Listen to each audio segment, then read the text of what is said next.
Қайырлы күн, достар. Бүгін менде мукбанға голубцы және де сухарики. Бұны сіздерге көрсетемін. И еще кішкене майонез қосамыз. Сәл-сәл. Көремін, енді майонез может қоспауым да мүмкін. Ал так, достар, сіздерге ас болсын. Мен бүгін кештетіп түсіріп жатырмын. Маған да ас болсын. Бисмиллах.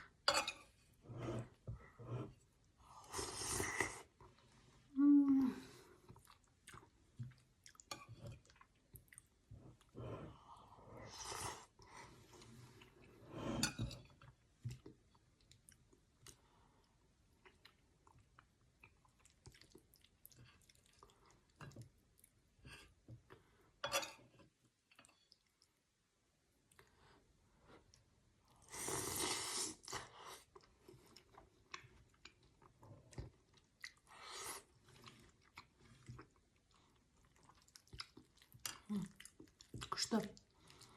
Негізі бұны кей жақта фаршированный перец деп атайды. Біз голубцы деп айта береміз. Бірақ негізі білемін, голубцы деп капустамен жасалатынды айтады.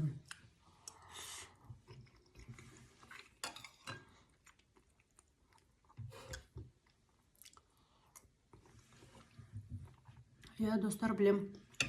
Мен жауапсыз болып кеттім. Себебі осы апта өткен соңғы аптада видео түсіргенде айтып едім ғой, бүйрегім ауырып жүр деп, содан біраз ауырып енді есімді жиып жатырмын. Соған бүгін сіздерге түсірейін дегенмін. Бисмилlah.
Негізі суп.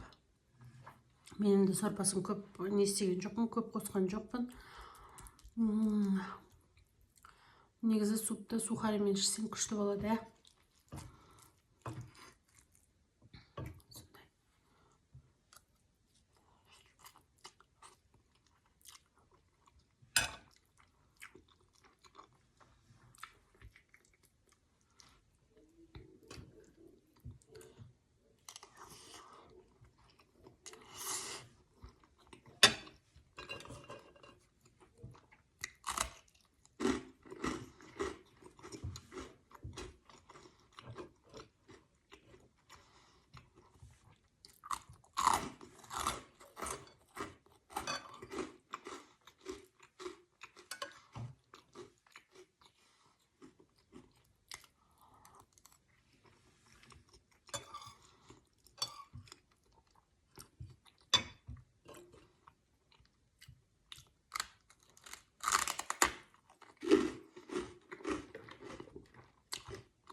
Суға менде максичей.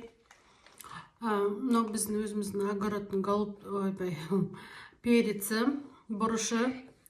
Біз осыны тоңазытқышқа салып, мұздатқан болатынбыз, Сол осы соңғысы. Содан голубцы дайындадық. Фаршированный перец. Менде максичей.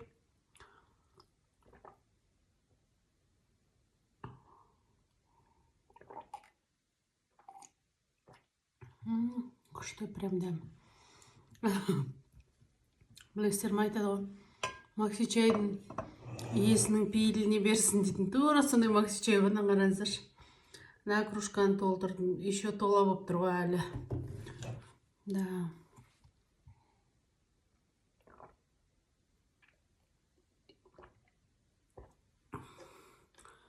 Все, достар, сонымен менде мукбанг бітті. Бүгін прям күшті тамақ болды. Енді жиі түсіріп тұруға тырысамын. Соңына дейін менімен бірге көргендеріңізге рахмет. Ұнаса лайк басыңыздар, астына комментарий жазыңыздар. Комментарийға міндетті түрде жауап береміз. Егер мамамен түсіргенімді қаласаңыздар, оны да жаза кетіңіздер. Бірақ осы бір-екі күнде мамамен бірге қосылып түсіремін. Қазір просто бізде уақытымыз сай келмей жатыр мамамен. Сол, сіздерге рахмет. Күндеріңіз сәтті өтсін. Сіздерге сәттілік. Аман есен кездесе берейік. Сау болыңыздар.